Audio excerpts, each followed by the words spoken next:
A crucial conversation between Donald Trump and Vladimir Putin is happening right now.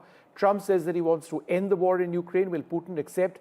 Will there be a move to a ceasefire? I'm joined by a very special guest, Ravi Agarwal, editor-in-chief of Foreign Policy. Ravi, thanks very much for being with us. So, this is information coming from Dan Scavino, the assistant to the President Trump and White House Deputy Chief of Staff. This is 19 minutes ago, and his update is that the call was still in progress. A little while back, he said, President Trump is currently in the Oval Office speaking with President Putin. The call is going well and still in progress. So we don't have the contours, assuming we'll get contours at the moment. But I think the question that needs to be asked is, what specific territorial concessions would Trump be willing to press Ukraine to accept, and how would he address Putin's demand to retain control over annexed regions like Crimea and parts of eastern Ukraine? Yeah, you've put it exactly right. Look, the fact that this call is still going on, that means it's been on for an hour and 50 minutes plus, which frankly is a little bit longer than many of us were expecting. And they could be discussing, of course, the conflict in Ukraine, but also anything else. We don't know. We will only know what we know when details emerge later. Look, for me, the big thing to look out for is ultimately security guarantees. So we know that we are moving towards an agreement of some form, A, for a ceasefire, B, for Russia being able to retain some of the territory that it has taken. There have been some reports, not confirmed, that could include Crimea, which Russia invaded in 2014. We don't know the answer to that. Here's what is the key thing, though, Vishnu. For Ukraine to agree to anything, for an agreement to be worth more than the paper it is written on, there are going to have to be some form of security guarantees, because ultimately this is a question of trust. Ukraine does not trust Putin.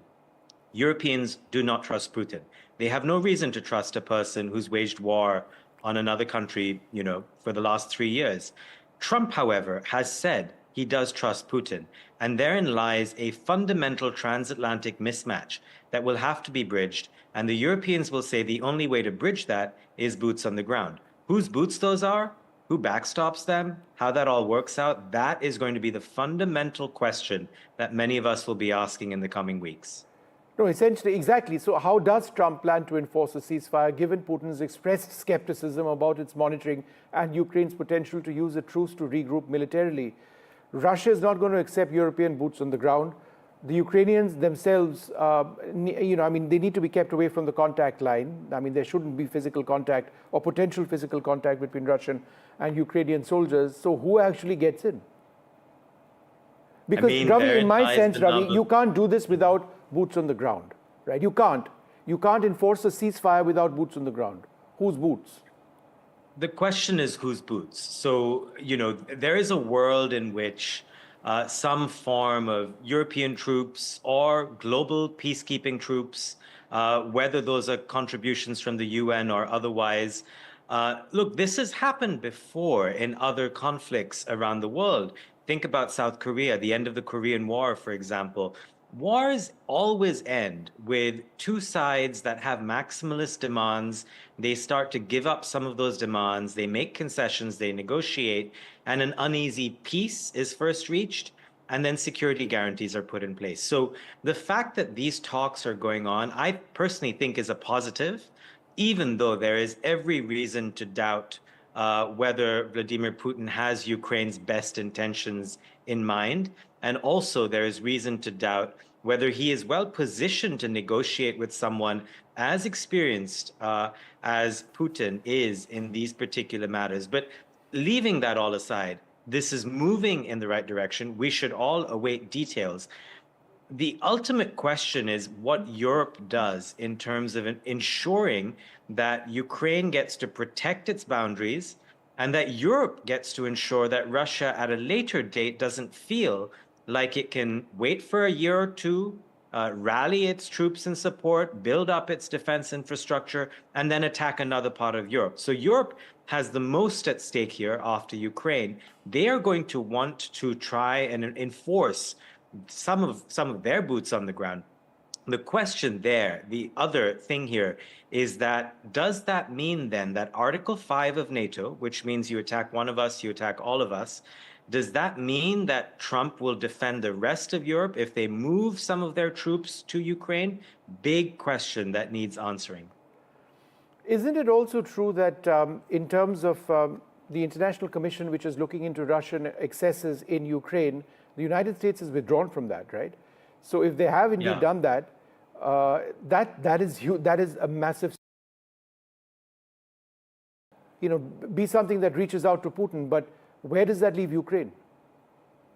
Not in a good place. And longer term, Vishnu, the reason why these kinds of commissions matter is that it is important to set a standard. It is important to ensure that leaders in the future don't have impunity, that there are real repercussions for breaking laws.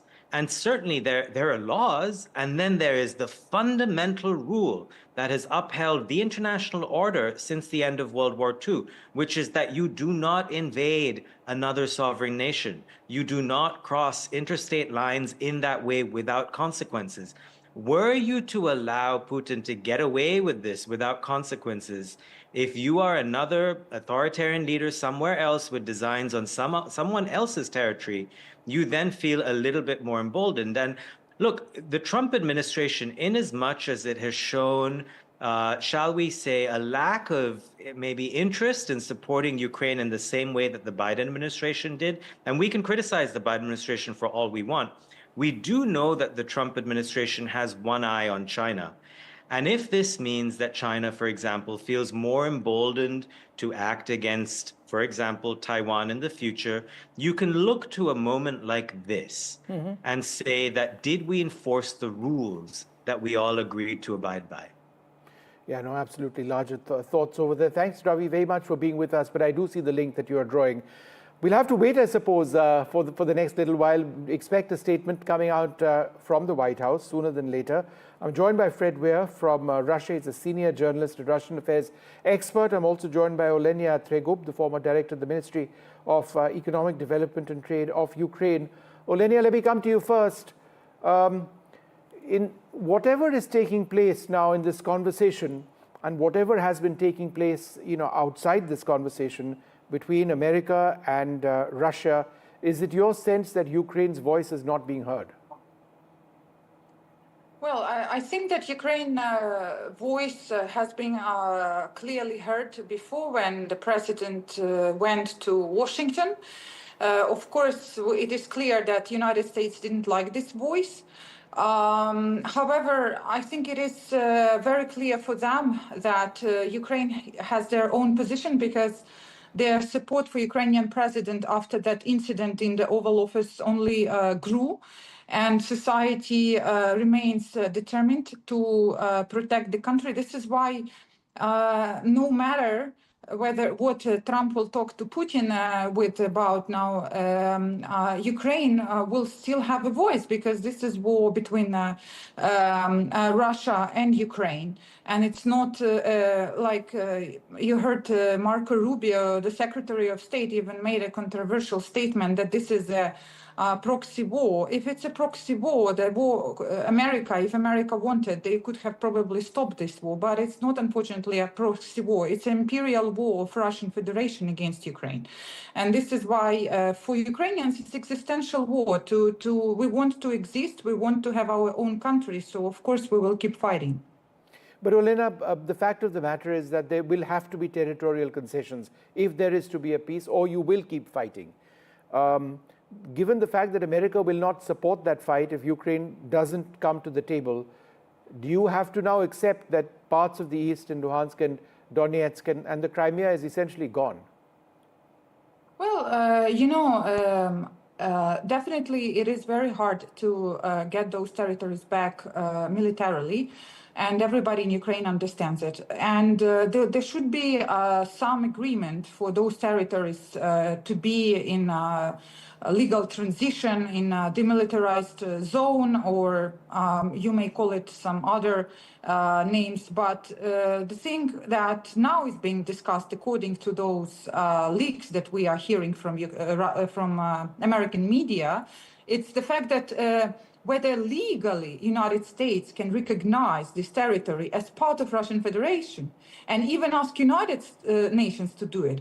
That would be very dangerous, not for Ukraine, but for the world, as your analyst in DC pointed out already, because this is unprecedented. This means that we are now in the new world where everybody can grab anybody they want if they have force. Yeah. Fred, we are coming. What is your sense on what Putin may be willing not to concede? Anything at all? Or is he in these talks with Trump from a position of strength where he can say, take it or leave it? Well, I'm waiting with bated breath for the outcome of this call. A lot depends on how Putin plays it, but he definitely feels he's dealing from a position of strength. And every Russian analyst that I talk to says that Trump or no Trump, they will continue fighting until they get the peace they want. And the peace they want isn't so much territory, although after 3 years they will want those 4 oblasts that they have already under the Russian law annexed. But what they mostly want is a neutralized Ukraine.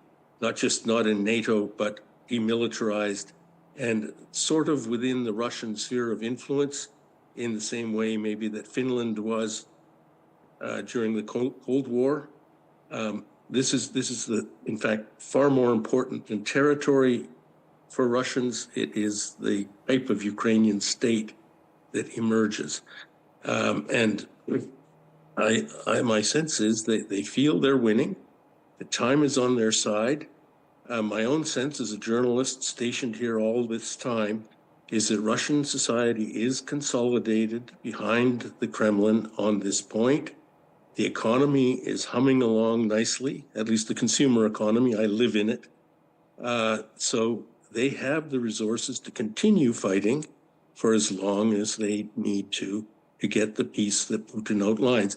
The one caveat that I will make is that I think Putin wants this moment with Trump to continue. Russia wants much more than just the Ukraine settlement. They want normalization of relations with the United States. They want a whole raft of things that Trump can deliver after peace in Ukraine. And so I think Putin will be considering how to work this with Trump and he's probably doing it right now. And in the fullness of time, we'll find out what it is. Olena, is that also your sense that in as much as we wait for some sort of comment from presumably Trump first and Russia later on what actually transpired today, this phone call may not actually give us an answer. It might give us yet another indicator, but despite what Trump might hope for, there may not be an answer or ready-made solution right now, this evening. Yes, absolutely. I think Putin has been in power much longer than Trump. He's much more experienced in the matters of war, peace, territory, and of course, he will be manipulating Trump. And of course, when he said that, yes, I agree for ceasefire, but, and then he gives conditions which are impossible to meet. Let's not give Ukraine weapons, for example, but Europe will keep giving Ukraine weapons and so on. So I'm afraid, yes, that Putin will just be buying time and manipulating Trump. And it's a matter of time, I think, for Trump to understand that Trump is not winning in this situation. And Trump, what Trump wants, he wants to be seen as a peacemaker. But is Putin ready to give him that? I doubt that. Would Ukraine be willing to accept, because it's also an issue of immense pride, that Russia has not really won the war if there is a ceasefire tomorrow? In fact, in many senses, they've not been able to achieve what they wanted at all, which was a regime change in Kiev in a period of less than a week. I was in Kiev for several weeks when, shortly after that attempt was made by Russia. They have lost hundreds of thousands of soldiers. Ukraine has gone into the Kursk region, but you're unable to sustain this indefinitely. I think that's stating a fact. But you've not lost this war in that same sense. You've lost a large part of your territory, but as a nation state, Ukraine exists. Is that argument something that the people of Ukraine will need to accept? Olena? Well, people of Ukraine understand the most important is to preserve independence, sovereignty of our country. And I want to say that it's not only that he wants regime change. Look what happened at the occupied territories. They kill the parents of children. They take those children, 20,000 children, to Russia, kidnap them. They torture people. They recruit people to fight for Russians. People who live in other regions of Ukraine, they don't want this to happen to them. And this is why this resistance is very strong.